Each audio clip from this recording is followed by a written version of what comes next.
To give people a picture, you've seen Borat, right? Yeah.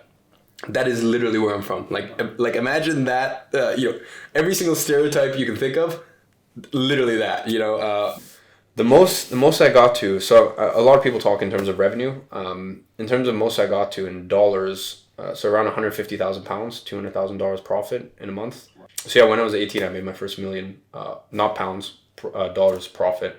And yeah, it's just kind of built every year since. Money doesn't make you happy, but go experience that for yourself. You get tricked enough times that you learn that's the case. Go make a ton of money, right? Go fulfill all of your hedonistic desires. Then look at your life and assess what is important to you. My come up is harder. I bust up my drip. My diamonds is water. My come up is lit. MyComeUp.com. Today we're heading to central London, Knightsbridge, one of the many homes of the rich and the famous, where £1 million homes are a commonplace.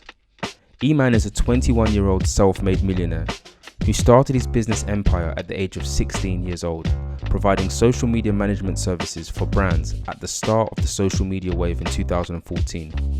Since then, he has amassed over 160,000 subscribers on YouTube, sharing tips and advice on how to create your own success. After numerous requests from aspiring online entrepreneurs, Iman realized that his audience wanted more, so he launched Grow Your Agency, an e-learning course that teaches students how to set up their own digital marketing agency.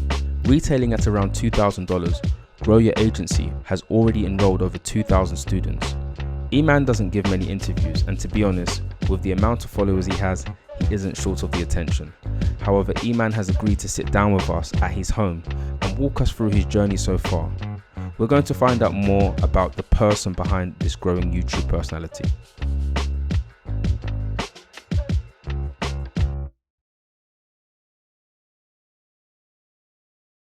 Iman, welcome.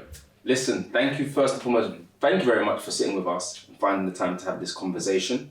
I'm surprised you're even here because I saw you was in South Africa like 3 days ago. So I saw you were here. I thought let me locate you before you fly away again. So thank you for taking the time.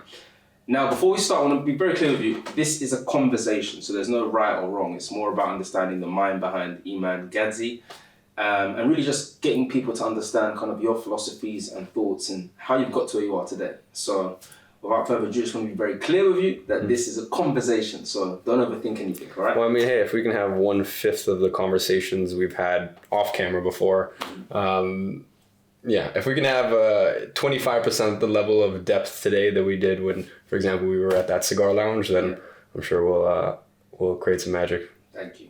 So, first and foremost, Iman, you were born and raised in Russia. How did growing up with your grandma in Russia mold and shape you? Well, I mean, here's the thing, I came to London when I was 4 years old, so I wish I could say it was a larger part of my life. When I think about my childhood, I primarily think about it in London.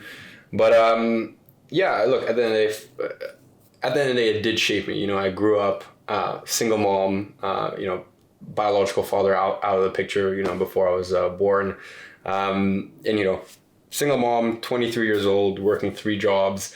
And my grandma, I was so lucky, a very loving grandma and grandpa. The thing is, in Russia, to give people a picture, you've seen Borat, right? Yeah. That is literally where I'm from. Like imagine that, every single stereotype you can think of, literally that. My grandma's house built, with his own 2 hands by my grandfather. If you wanted to go to the toilet, and this is especially scary when you're that young, you leave the house, you take a right, you take another right, and you go down maybe like 15 meters past the chickens, past the cows, all the crops, and then you go into one of those like little Turkish toilets. You squat, you do your thing, and I feel very, very lucky. I look at a lot of children growing up, especially with everything going on now, in mega cities and this and that. For me, I was able to roll around in the dirt. I was able to play with animals. I was able to play with other kids, fall, scrape my knees, be around nature. I wouldn't have had it any other way. Do you remember much about your grandma? Yeah, a lot. Very, very, very strong woman. Still is.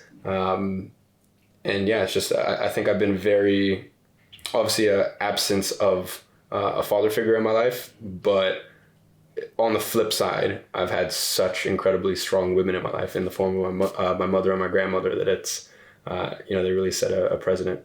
Amazing.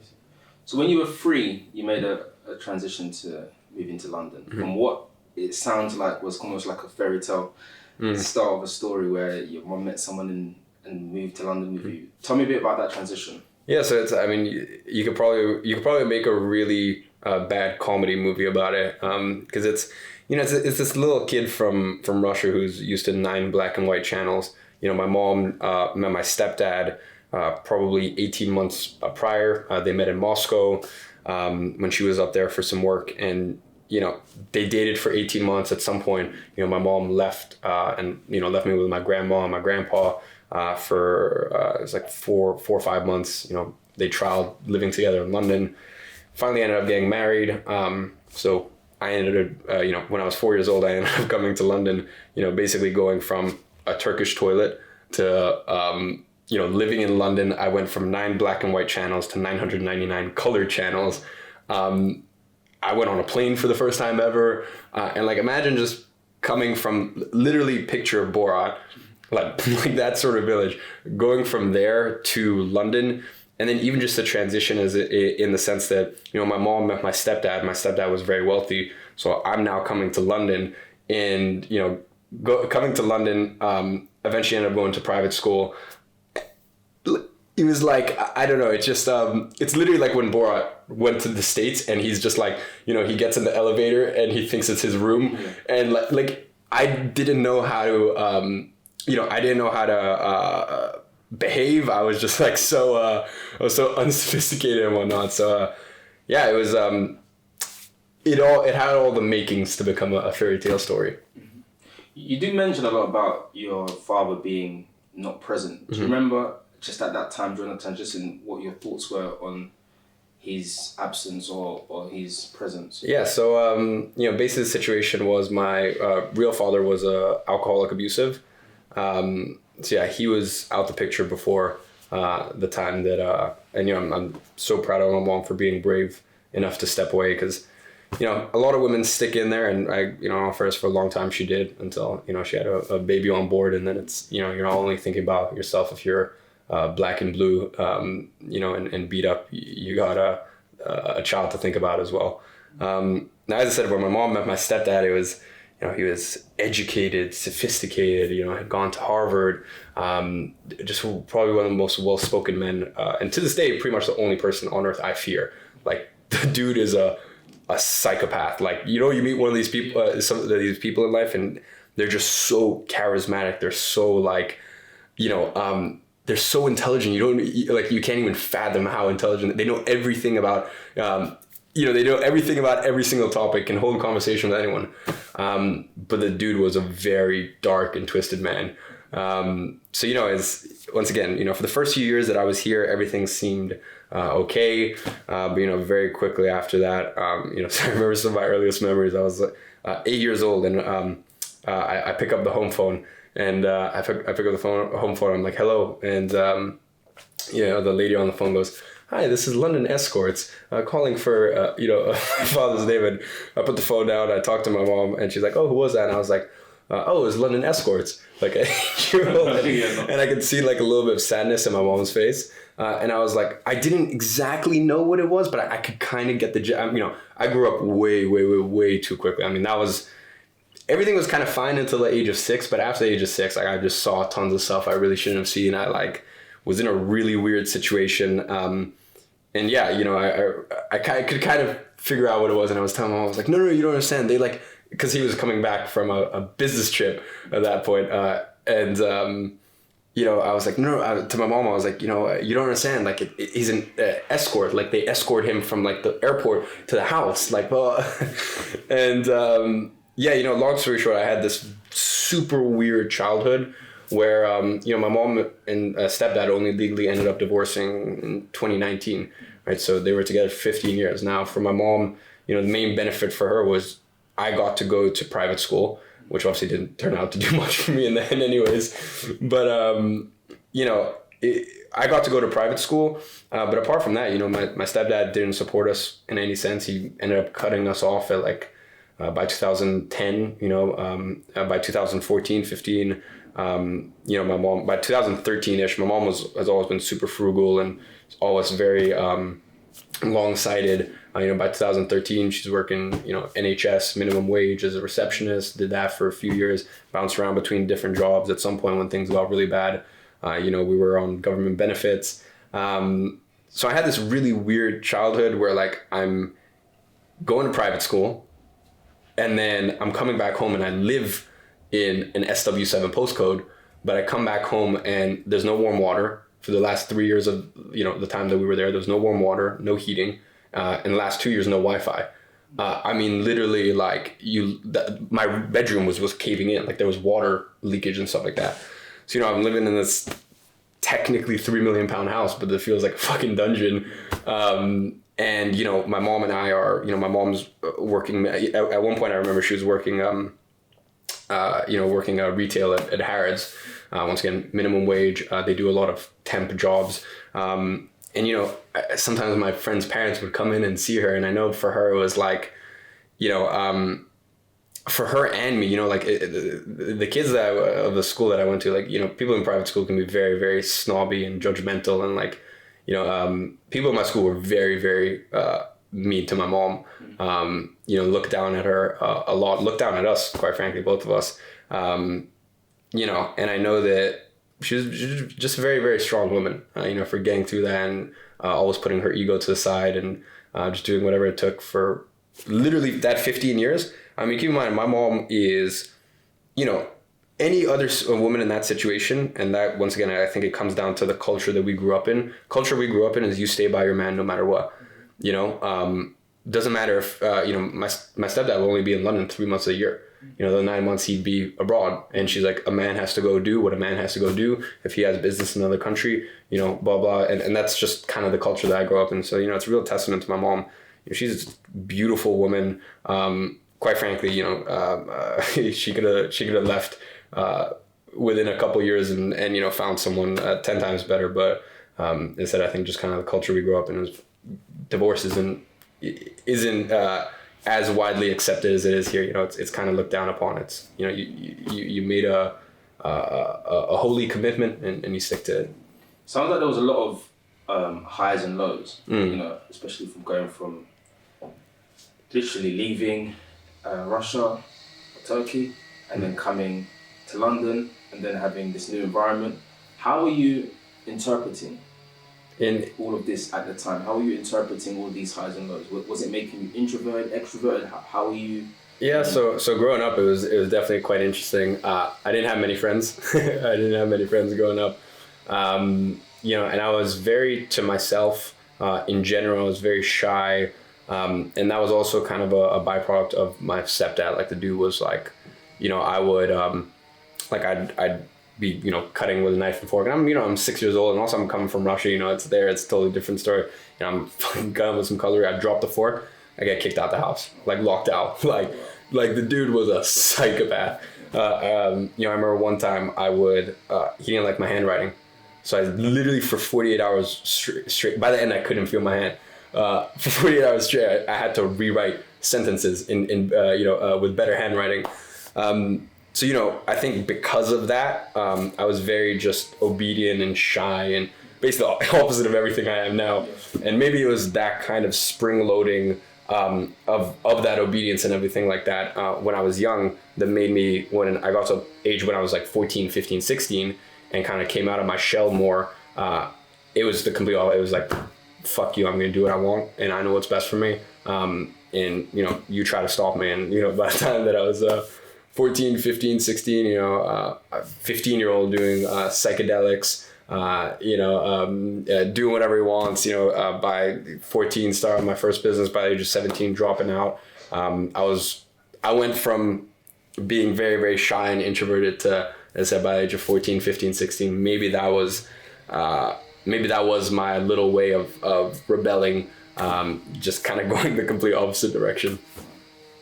This is all going on in the household and you're growing up during this time. As you said, you're exploring different things, you're exploring, even said psychedelics.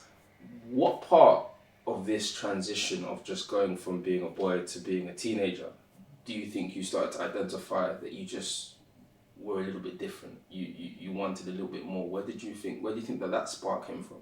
Oh, I mean, so for me, it was, honestly from like the age of like 7, because I used to talk to God a lot, and I always felt like I had a guardian angel, and like my mom has always thought that, we've had a guardian angel. So as I said, I was just really, once again, I guess it was also just kind of my childhood, when I was 8 years old, other 8-year-olds would be getting, like Xboxes, and like I got Mayor of Casterbridge with the assignment of like, hey, read this and then write an assignment on it. So I'd be getting all the Dickens works, and so I actually enjoyed reading. I remember actually actively asking, when I was 9 years old, 10 years old, I wanted Waterstone's gift cards for my birthday. Like that's, and I would spend a lot of time reading. The amount of times my mom, I remember, would be coming into my room at 2 a.m.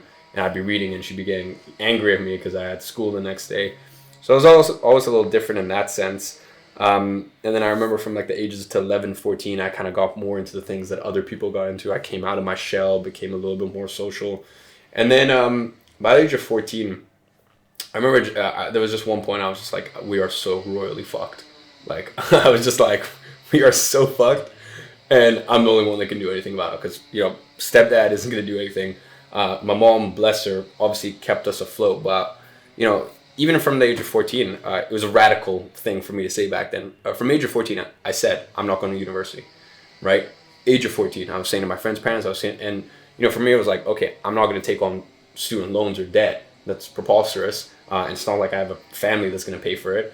So, from the age of 14, I started reading, and I was reading a lot anytime, but I started reading a book a week, but in the self-development realm, right? So you start off with all your classics, your Rich Dad, your Poor Dad, your Think and Grow Rich, your How to Win Friends and Influence, all of those sort of staples, right? And that kind of leads you further and further down the rabbit hole.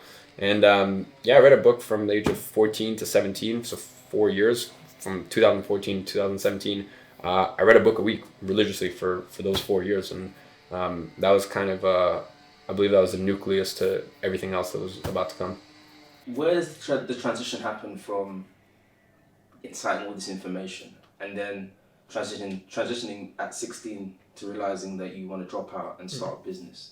Where does that transition happen, and what's the spark behind that? For sure. So, I think the really cool thing is when you read a lot of these books when you're young, you don't have the same sort of ego. And that goes for me, myself, when I read a book now, they'll say, hey, do this. And, then my rational mind will go, oh yeah, but maybe I can implement maybe 20% of this, or I like the other things the book recommending, but this I don't really resonate with. And if you look at everything I've done so far, it looks like I kind of know what I'm doing. Whereas in 2014, I was like, I am a fucking idiot. So I'm just going to read what the book says and do it. The book told me go to the gym. I got super into the gym. The book told me meditate. I was basically meditating, 30 minutes or 45 minutes a day from once again, same thing from 2014 to 2017, right? So I kind of had, in Zen philosophy, what they call beginner's mind, right? So that happened. Now, while all this was going on, I was just picking up little hobbies and it's funny how things went chronologically because one thing leapfrogged into the next one. So it's funny, I got a DM the other day from someone who was like, fuck, I can't believe that I was talking to you back in 2014. So in 2014, I was actually, I don't know how I remember. There was an account called Fuck the Norm, FCUK, the Norm. And basically, I was just every day just putting up like sort of a mental entry, like almost like my diary entry. And I built up that account to around like 25, 30,000 followers. And then from there, I had someone message me and they're like, hey, can I buy your account? And I was like, fuck, people buy other people's accounts?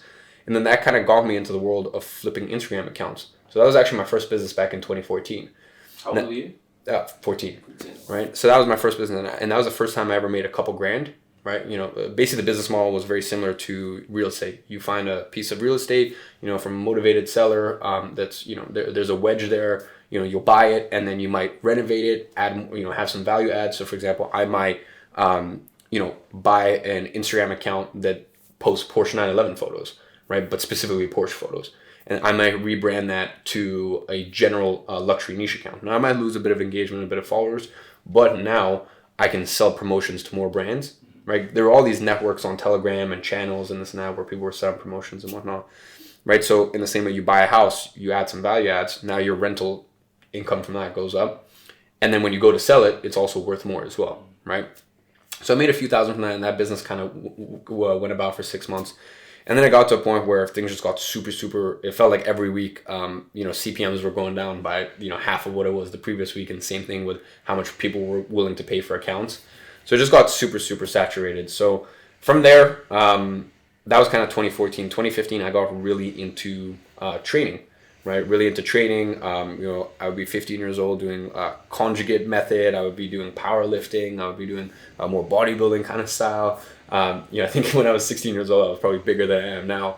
And with that came, I just started pitching my friends' parents on personal training, right? And you go to a personal trainer at most gyms, you're going to pay, anywhere from 50 to 100 pounds an hour. I was like, look, I'll do it for 25. And I was, and I was like more serious with that, helping with them with their nutrition and looking at the bigger picture and this and that. So I did that most of 2015. Now from that, it's funny, people can look back at my YouTube channel. I was uploading since 2015, like just dumb videos of me. Hey, here's what book I'm reading. Me on Sunday going to Bricks and Bookmongers, because I could get a used book there for £2, whereas if I went to Waterstones, I'd get it for 12. So I was uploading these YouTube videos, and I just started doing this, and while sharing my story in the same way, in 2014, I just had to just share my thoughts on Instagram, under this alias of Cuck the Norm, which is still public. People can look it up. In 2015, I started sharing, hey, here's what I'm doing with my training. Here's what I'm, like, me going to books. Like, I was just making shitty vlogs that no one cared about. But then that kind of developed into me getting into photo video because I wanted to up the production quality of my YouTube videos. Now from there, I used basically all the money I had saved up to buy. I went from having shitty 150, 200 pound cameras to eventually getting the Canon 80D, right? And I remember that. And then from that, I had kind of the a workman's tool where I actually had people reaching out and being like, hey, would you mind doing some photo video work? Or I had friends of friends be like, my friend told me that you have a nice camera and you can take photos. And I just started doing free jobs here and there. And then from there, people started paying me £20 for a shoot, £40 for a shoot. And as I said, my background is in photo video. So from that, once again, miraculously, it's funny how these things piece together when you look back. But at the time, it's just, by pure coincidence. I used to play a lot of football growing up, and I was playing for my club's football team. We were in Sweden, in Gothia Cup, which is like Youth World Cup. And, at this point, my interest in football was kind of fizzling out. My interest in social media and photo, video, that, I was a lot more interested in that. So I was telling, my coach, I was like, look, I know I can run the social media. I know you guys can do better with the club's social media and what content you guys are posting and this and that. And he was like, okay, I'll bring it up to the owner. Ends up bringing it up to the owner, and this is August of 2016. This is the first client I ever signed for my agency, which I didn't know was even an agency back then. And kind of really wasn't. I was more just a glorified contractor.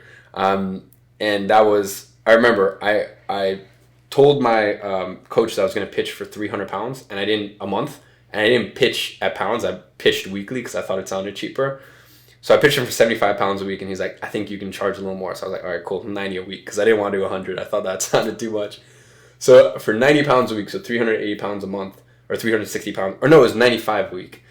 So for £380 a month, I did 4 YouTube videos, shoot and edit, 30 unique Instagram posts, and 30 unique Facebook posts.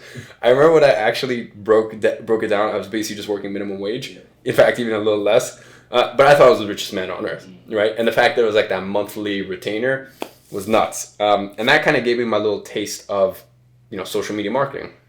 So from there, I was like, okay, cool. If I did this with one, let me start pitching to a couple others. And, once again, on my YouTube channel, you can see I put up a video sometime last year where I went through some of my old proposals. I did everything that I tell people not to do now, sent proposals, multiple meetings, made offers, did discounts, no luck.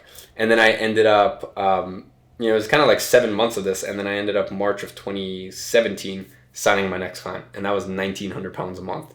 And it was a company called, back then they were called Athlete. Now they're rebranded to Genflow.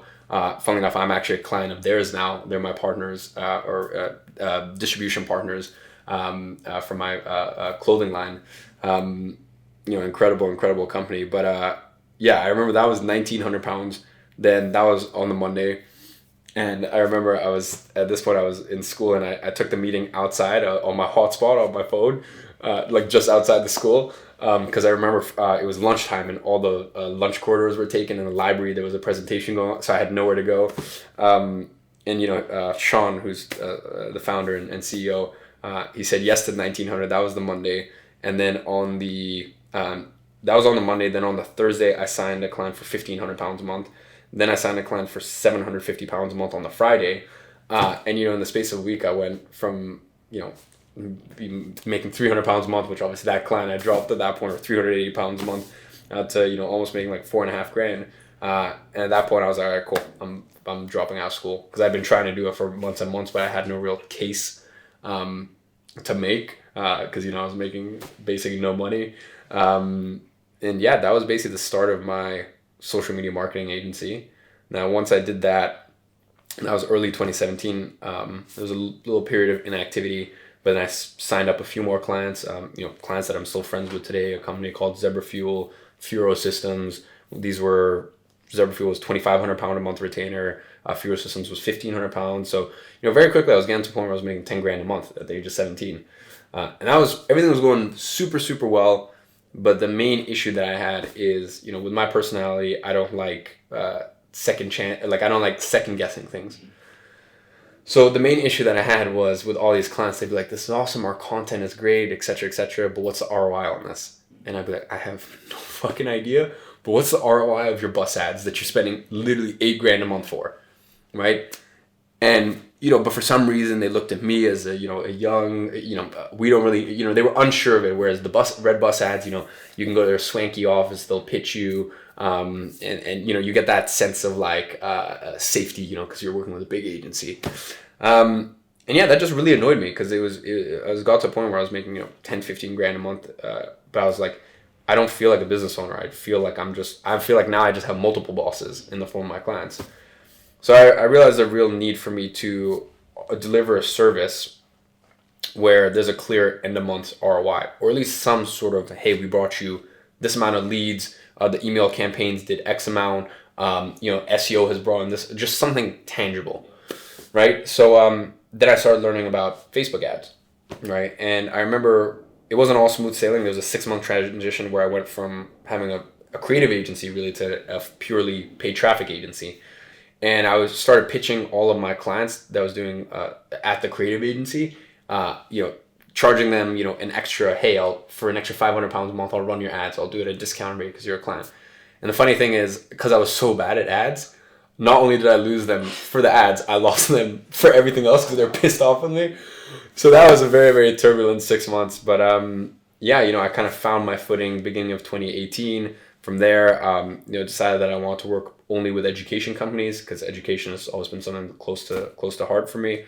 So did that, and just over the space of a few months, once I really zoned in on one niche, things just kind of flew from there. Ended up finding a contractor. We worked together for 6 months on a contractor basis. Towards the end of 2018, I ended up bringing him on full time, but in the space of 6 months, and this is really the power of once you just decide on a niche and you just get so focused and so zoned in on them. I was signing 5,800 pound a month retainers. I was signed my first ever 5-figure a month retainer, and things were scaling up really, really quick.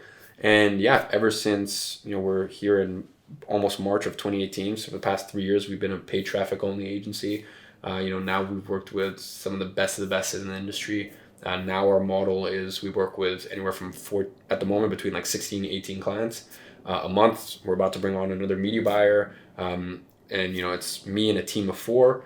And yeah, we make we make most of our money from performance fees with clients, bring in over $100K a month profit, and got a great vision for where I want to go in the future with the agency, which is by 2023. So within the space of the next 18 months, I don't want to work with a client unless we have equity in their company. Now it's awesome because we make most of our money from performance. But at the end of the day, I know we're outward facing, we're a paid traffic agency, but inward facing, we're almost a full service agency because I have multiple other businesses.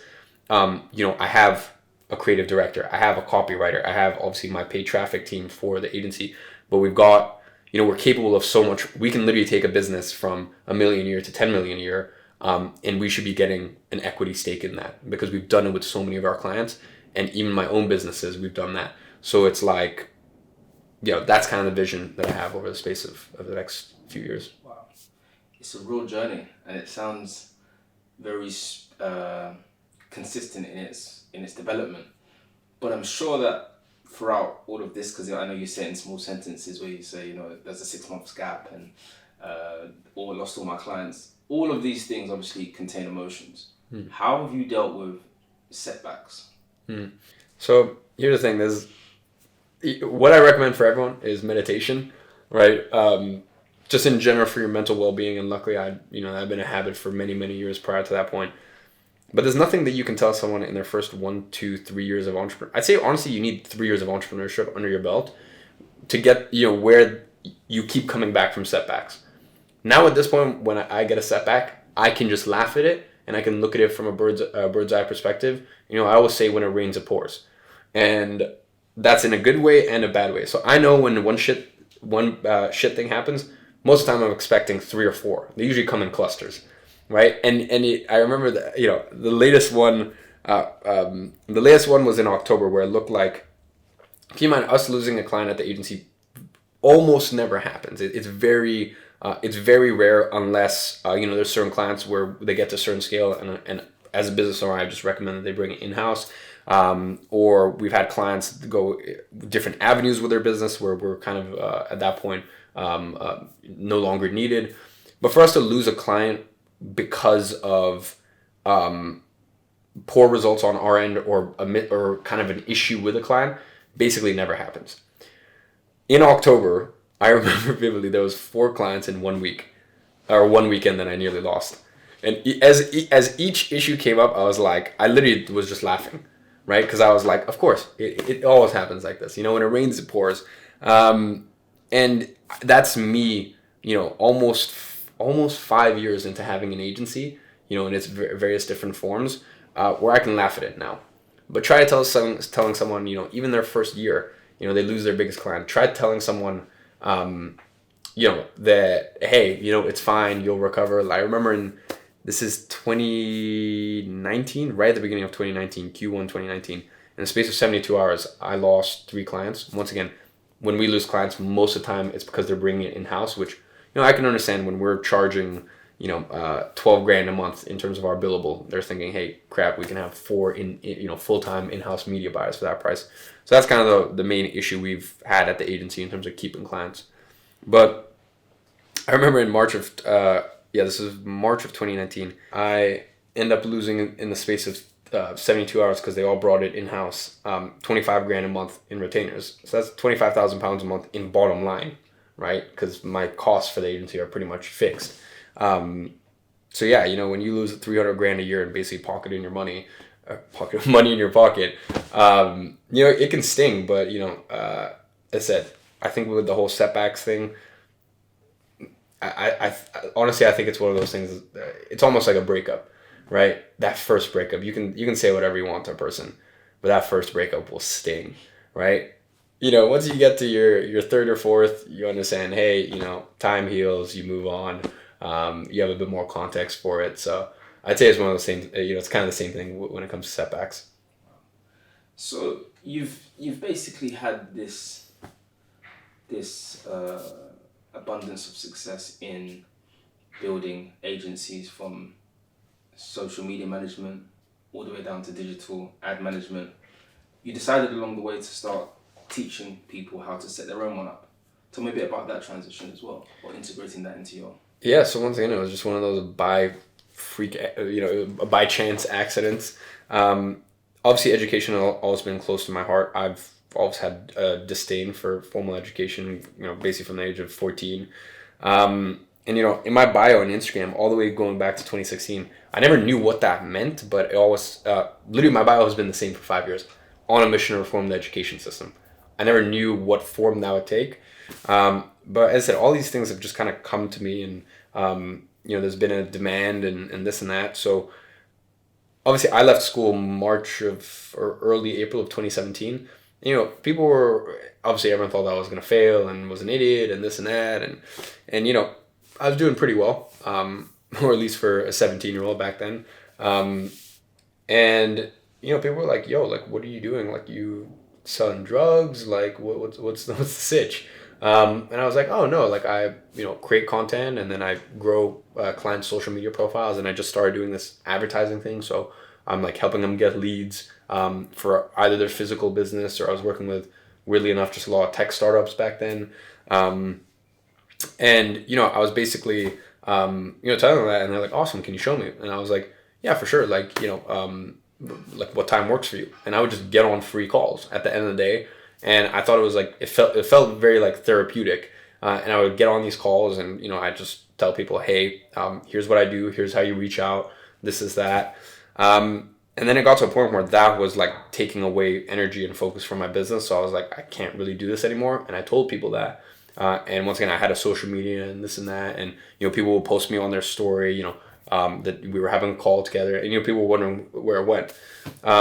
So I brought it back, and, I started charging for it, because people were like, hey, I'll pay you for it. And at that point, at this point in the business, I've done 25K 2-day trainings. Company flies me out, 25 grand, 2 days. So I'm well versed in the idea of consulting. Back then it was a foreign concept to me. Like, I'd never heard of, like, I knew there were consultants, right? But I thought, you had to work at some big firm for that to be a reality. So people were like, hey, look, I'll pay you for it. And I was like, okay, like, this is a weird concept. So I started off with 75 pounds an hour, right? Just to help people. At the end of the day, I was like, at the end of the day, I'm unwinding anyways. So, if I can help some people and do, at least be compensated slightly for it, then why not? That just ended up growing and growing and growing, to the point where I was like, this is taking up too much time from the business once again. But I also, was enjoying helping people. And then, it had done so much for me in my life, having a social media marketing agency, that, as I said, it was just super, super fulfilling. So that all culminated in beginning of 2018, me launching a program. So then that way I could reach more people with less of my time personally, one-on-one. And for the first year, it was, I think there's a real big difference between a course business and an education company. And really for the first year it was a course business. And most course businesses die out after 12, 18 months. And I got to a point where I was like, this is awesome. And, my courses were more profitable, as in like the net amount I'm making for them, not revenue. I was making more net profit in 2018 for my courses than I am now, right? Even though our revenue has increased by 3-fold or 4-fold, right? And that's because I was running it as a course business back then, right? It was a course, I had my sales guy at the time, or my appointment setter at the time, Esteban, who actually still works at the company, or works part-time to help some of our students. But it was basically just me and him. It was the leanest operation ever. But it just got to a point where I was like, look, I know this isn't going to last long, and this also just, it really isn't, this is cool, but I want to take things to the next level. So in 2019, we rebranded to careeragency.com. I brought on a product manager, Kieran, who still works at the company. He's really more like the COO. And, grew the team quite quickly, and decided, hey, I want to make a real company out of this that can stand the test of time and does something innovative, right? And, I can safely say, in a position we're in right now, we've done that. We have the largest education company on earth for agency owners. We do crazy things like, use a large portion of the profits to build schools in Nepal. All the way from that to spending 30 grand on a party for my students. And, you know, people do stuff like that, but then they use that as an upsell opportunity. You know, that was just 30 grand and we just partied and had fun and everyone met everyone and we gave out some awards for some of the people doing incredibly well, all the way to what we're about to launch in a few months that I know Kieran is going to always get pissed at me because I shouldn't be talking about this, but whatever, I'll talk about it. You know, we've been working on something for the last 18 months, which is basically why we make no profit anymore. Because, you know, this thing has cost us so much in R&D costs, over 7 figures that I've had to spend to develop something that, once again, it went from a course, but, you know, each sort of, you know, you look at my agency, it was a creative agency, but really I was more just a glorified freelancer, to having a paid traffic agency, to where my real goal is, you know, something where I would feel so proud every morning waking up to have my agency incubator. So I want to be a hybrid of a VC firm, right, where I actually post up some of my own capital, but then we're also sort of a full service agency for our clients, right, and we have a stake in it.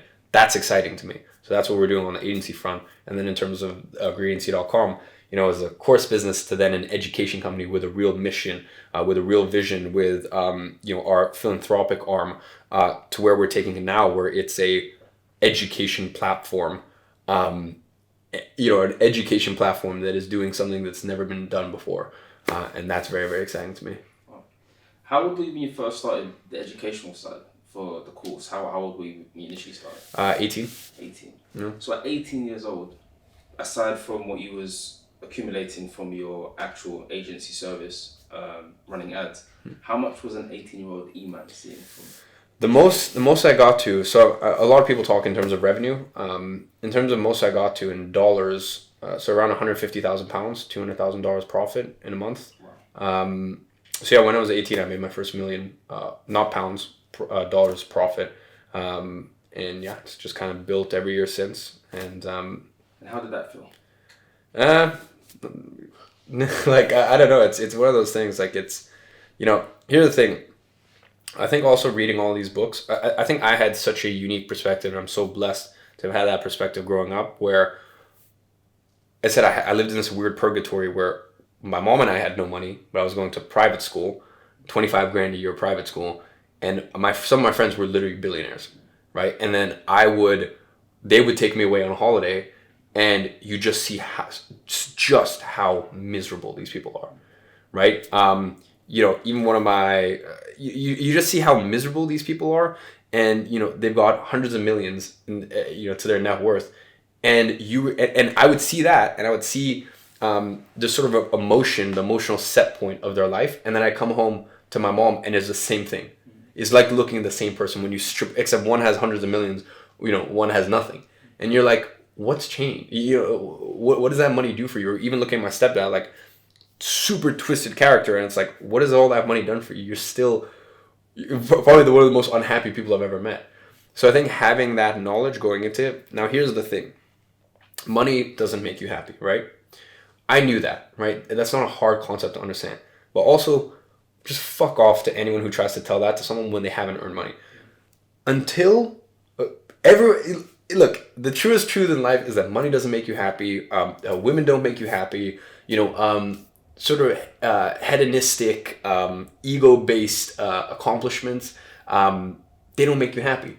But also, go make an illegal amount of money. Go make an absurd amount of money. Go have the craziest party experiences. Go have the craziest, live the most hedonistic lifestyle.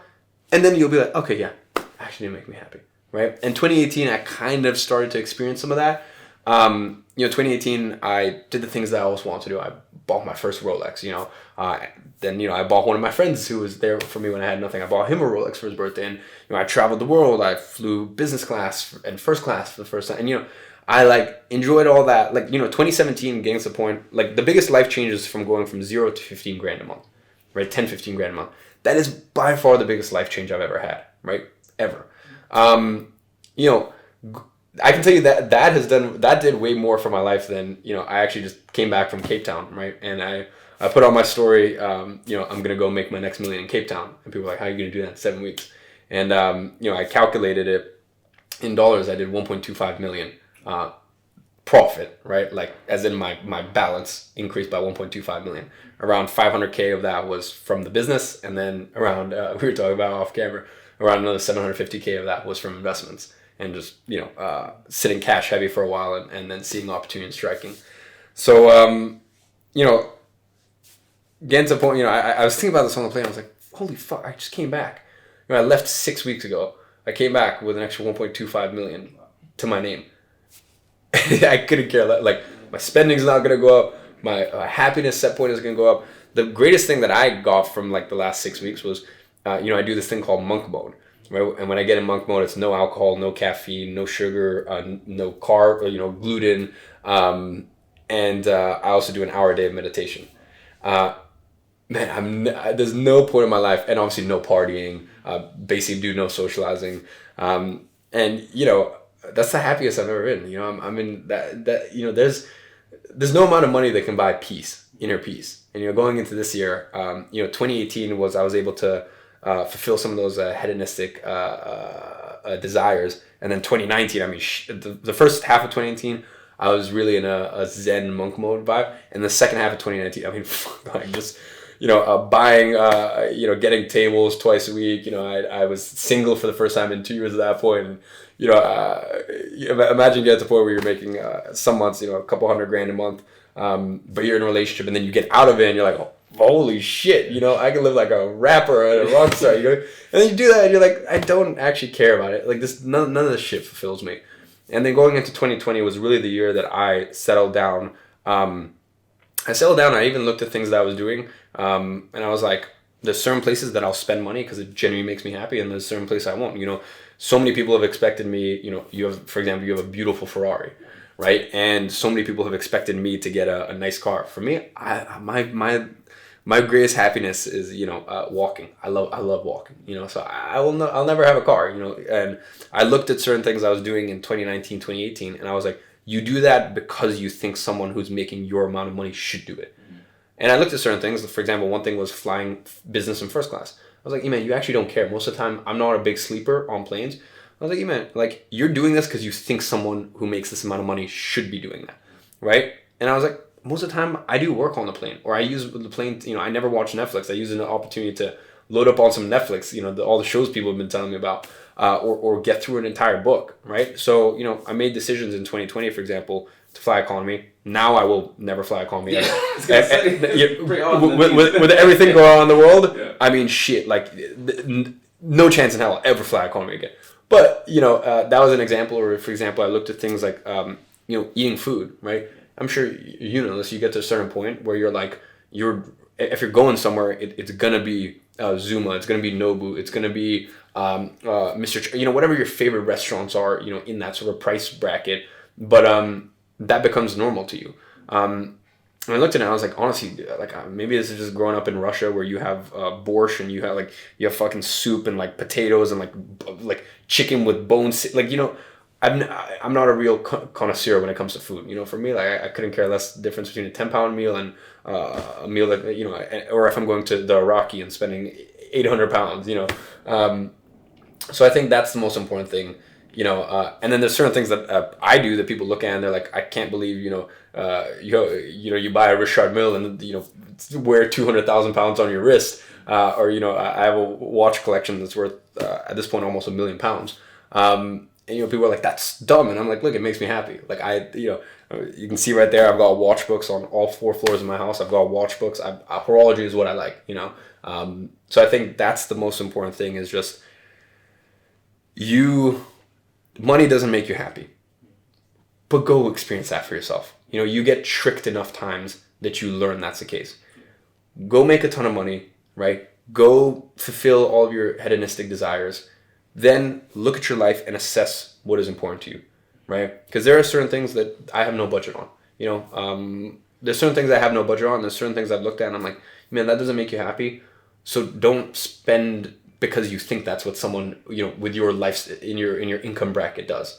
And as I said, your life really doesn't change that much. And the other thing is, it won't be like that for the first few years. For the first few years, you will keep looking at things and like, once I get that. And then you get to a point where like, even like this house, living in Knightsbridge, 4-floor house, man, like I went from my old place in Chelsea, a 2-bedroom flat, which I was in for almost I was in there for like 2.5 years, and I was like, I need something bigger, like I need more space. Man, I fucking hate this house.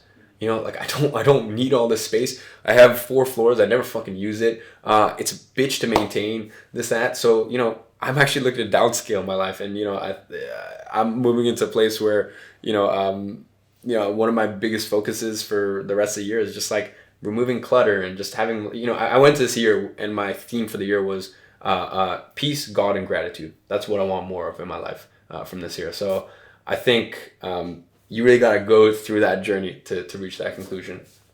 Also, I think what's interesting to know, I mean, you've definitely been transparent with your journey on YouTube, and you've clearly set up your own agencies and been successful at it. But you're also very public, and you've used YouTube as a vehicle, which today in 2021, which today in 2021 is there are a lot of people that try to emulate what you're doing, maybe creating their own courses or trying to demonstrate their lifestyle the same way you do, which then creates this society, which I think exists on YouTube, where you have this animosity of people, maybe dragging your name or being negative. How do you deal with all of that attention and also the negativity that can come with it? Of course, there's positive points like helping your students, but of course, as well as that, there are negative points that come with being, the face of your brands. How do you deal with that? For sure. No, great question. I mean, here's the thing.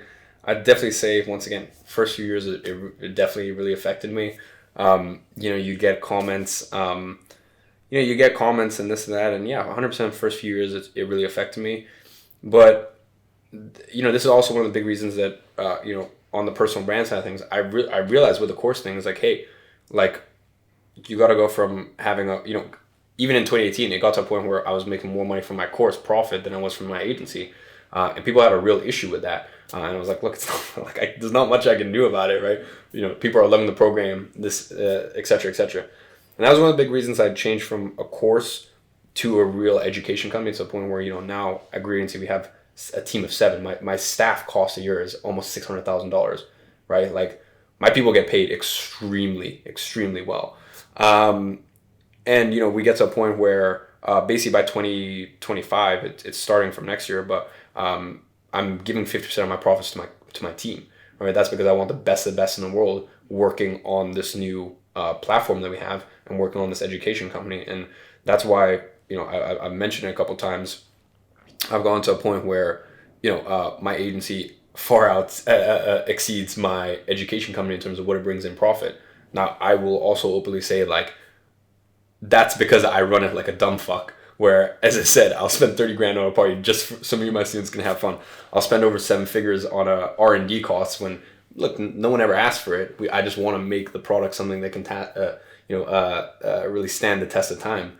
So in terms of my personal brand, I feel as though the other thing is, like, for years and years, like, people will push. I mean, the first thing is with my personal brand, it's like, you want to validate.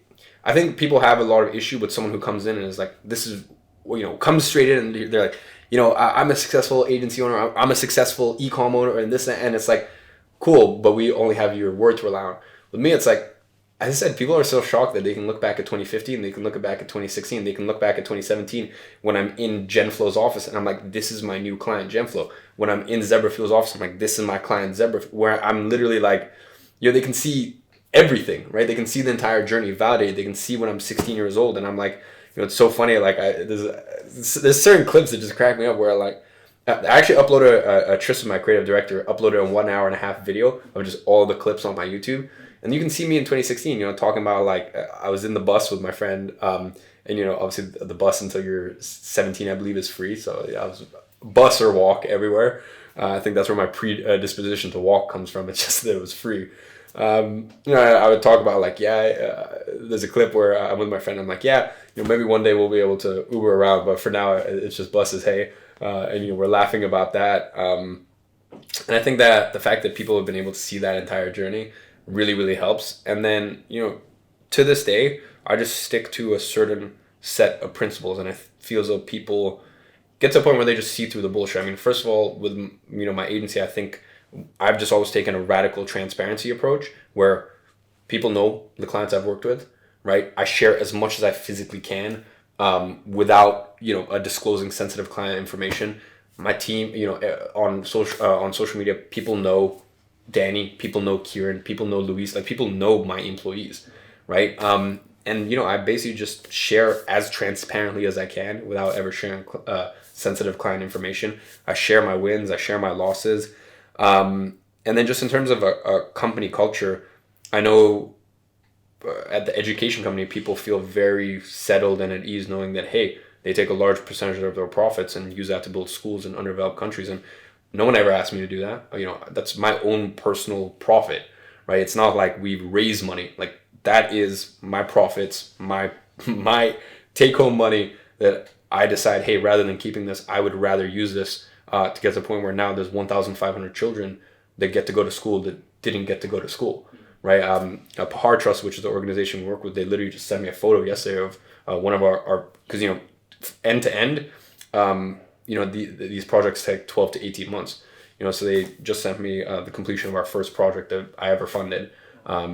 It's just like, I think there's certain principles that people can look through the bullshit. They can look at someone's core, and there's also it gets retested. I share things and I say things that no one else will fucking share and say. I'll stand up even if I look like the bad guy.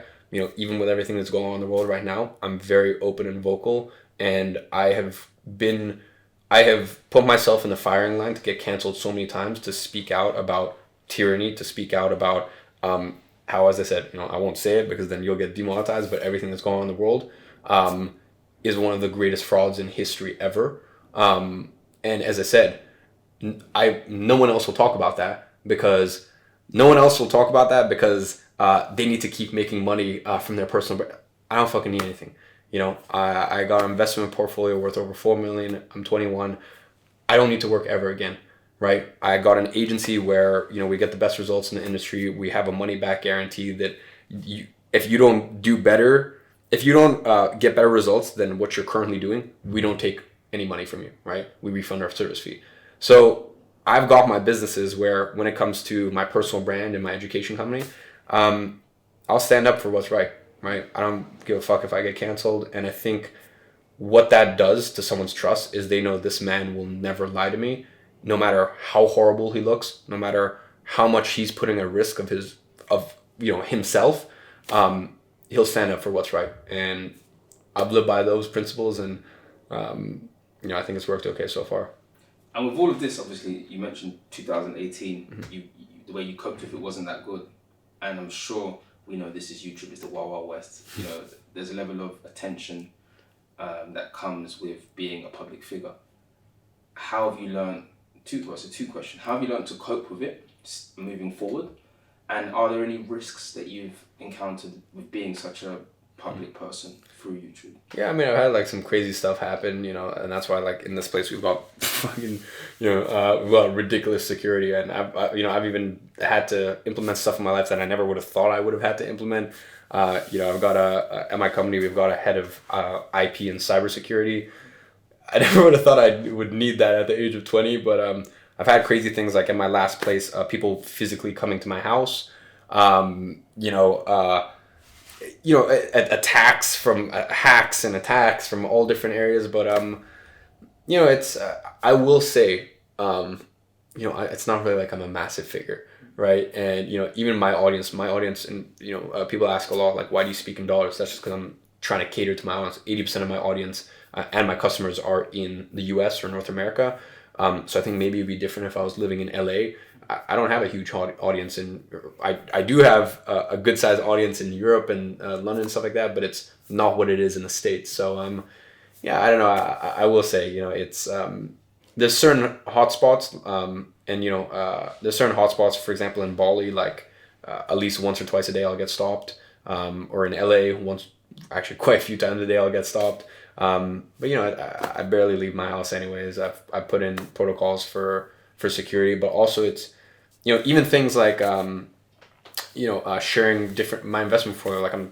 super transparent about my investment portfolio, and people say you shouldn't. Once again, for me, it's just I've always taken a radical honesty, radical transparency approach, from everything from relationships to like drug use to investment for everything. And like, you know, I think at the end of the day, it's I've worked hard to get to a point where like I can do it my way, and that's the only way that I want to do it. So is it safe to say that you've also learned how to cope with the negativity that could come from YouTube, from people, from the risk? Have you learned how to be tunnel vision, or does it still sometimes flicker in your thoughts? Yeah, I mean, look, I think the thing is, you know, I think the thing is that, first of all, if someone comments, you're a dickhead or you're a dumbass, or like, you mean, it's like, those are very basic. You know, the only thing that ever affects me is if I feel as though I didn't show up the best I could for my team, my clients, or my customers. And if someone has a genuine criticism of me for that, that hurts, but I need to hear that, right? To be a better leader, to be a better business owner, etc., etc. Now, you know, if you look at even, for example, the quality of my programs, you know, 2018, you know, my first program, I can't even look at. Like, it's just, you know, I've heard so many people have said so many good things about it. I'm like, I don't see it, you know? And then that drove me to make my second iteration of my program the best in the market, full stop, hands down. There's no question anymore, you know? So that's the other thing I'd say, you know, the criticisms only hurt me if it's from the people who I care about, which, as I said, my team, my clients, my customers. Now, you know, us getting bad results for clients in 2018 or 2017, that was the norm. You know, in 2018, it's 50-50. You know, we worked really hard to get to a point where your results speak for themselves. And as I said, you know, anything outside of that, I've also put in, you know, like the thing is, if a negative YouTube comment comes in, before I could ever see it, my team, you know, will delete it. If I don't look at my Facebook ad, I don't look at the ads comments, you know, my team, you know, so I will say as a business owner, you need to put a fence around yourself. You know, it is very hard to get to me in a lot of senses, because my team does a lot of moderation. And also just the other thing is, like, I will say we just don't, you know, outside of that, like, surface level, you're an idiot, blah, blah, you mean like that sort of stuff. I don't really get much criticism, honestly, like, because it's just, once again, you just like, how are you going to criticize someone who's documented everything they've done for 5 years, has consistently, I feel consistently always done the right thing, even if it's the hard decision, and even if it's you know, they could get criticized for it. So yeah, you know, I will say I actually just don't get much criticism these days. What would you say the biggest misconception about Iman is? That I'm a robot. I know a lot of people think that I'm like just a machine. And I will say there are times in my life where I'm a machine, you know, especially when I'm in monk mode. You know, I'm definitely just super locked in and dialed in. But you know, I'm a human in you know, every other way. Like, you know, I've even had people, there was a point in 2020 where, like, at some point I was genuinely like thought I had fallen out of love with my businesses in general, right? And then, you know, coming into 2020, I like literally the past few months I've never been more excited, and I've never had more passion for what I'm doing. So I'd say it's probably around the concept of like, hey, he never has his down days, he never has you know, his own struggles, because you know, everyone goes through them. And looking back at the 16-year-old ambitious star-eyed Iman, what advice, knowing what you know now, what would you tell him? Knowing what I know now, what would I tell him? Honestly, I look back at everything thinking that everything happened exactly the way it should have. Let's see, if there was only one piece of advice that I give him, it's probably just like, just be patient. You know what I mean? And it's so cliche. But I think when you zoom out, sometimes it's so hard to like understand timelines. And even I have to remind myself at 21, you know, like I just turned 21 and I'm like, you know, I'm like having these goals and trying to reach them as quick as possible. And it's just like, you know, you have to remind yourself, you have to zoom out all the time. Like, you know, and I know a lot of my friends do that with me. They compare themselves to me and I'm like, look, you don't understand. Like, I had just like this weird like for me, it was 50%. Yes, I put in a ton of hard work, but it was 50% luck and timing right? So just don't compare us, because for me, if you're under the age of 25, I expect that you've done nothing with your life. The first 25 years of your life is honestly just to fuck around and just, make mistakes and see what works and what doesn't. And I think if you're below the age of 35, you're young, right? Which is very I hope that doesn't come off as patronizing from a 21-year-old, but I think it's because of my obsession of timeline. Hey, I need to, for me, it was like, I want to make my first million at 18. And it's like, cool, you do it, but it's like, wow, like what now? Right? That's so long. Like I have 12 years until I reach 30. Like what the fuck? And as I said, I think when you can zoom out, when you can zoom out and just understand the timeline, you'll just have a lot more inner peace. So, last question, which I think is an important one. Who is Iman Gadzi? That is a great question. Obviously very esoteric, but I mean, if I had to basically list off a couple of traits or values that are important to me, for me, I've always thought of myself, and I always think about my progress not in terms of where the business is at or where I'm at in terms of health or this. It's always just been character, right? And that's why, funnily enough, a lot of my older friends are people that make way less money than me, but you put me up against them, I look like a boy, based on character, right? I think you can just look at you can look at a man's eye and you just fucking know, they're just so grounded, and they're just so grounded and at peace. They've got a real inner peace. I think if you looked at me and where I am in my life right now, I'm grounded, right? But I don't think you look at me and be like, that man is come into fruition in his manhood and as a leader, right? I think there's certain things I do in terms of my energy where I'm still a little frenetic. You think about, if you ever read the book, King, Warrior, Magician, Lover, I don't think I've come into, and by the way, don't take this literally, right? Don't think that I'm calling myself a king, but I don't think I've come into my kingship yet, right? Whereas I have friends who are 30, 35, 40. These guys aren't I also have friends who are 30, 35, 40 who are actual billionaires, right? I've got those friends, but I don't think they've come into their kingship yet. I don't look at them and I'm like, you are a grounded man and you have a real inner peace in your life, right? So it's got nothing to do with money or accolades or this or that. So I'd say where I am right now, it's funny, on my ayahuasca retreat, I was in ceremony, I was thinking about this. I was like, I don't know why this came to mind, this idea of cub, young king. I think I'm come out of my cub phase. I'm in that young king phase, where you've figured 50% out, but that other 50% you still have a long way to go. And I think, over the space of the next 10 years, I'll get to a point where you look in my eyes and you're like, wow, this is a man who is grounded, who is really at inner peace. And that 10-year journey is way harder, for me to get to, I want to get to 25 million in assets minus any debt by the age of 25. And I think I might need to increase that goal. I think it's a little too conservative.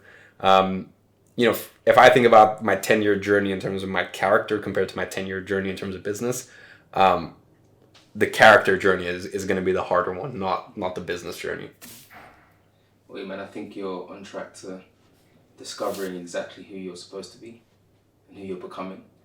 And I think it's very impressive what you've built, at such an early age, and the way in which you've conducted yourself in constantly investing in learning. So I want to thank you for giving us the time to share your story, which is, I know to you, very intimate. And just want to say, look, we're rooting for you, we're supporting you, and I'm sure the MYCOMEUP viewers are going to be all over you we're adding more people that are going to be following you on YouTube and everything you're doing online. So keep going, just keep going. Thank you very much. I appreciate it. Thanks for having me. Appreciate it, man.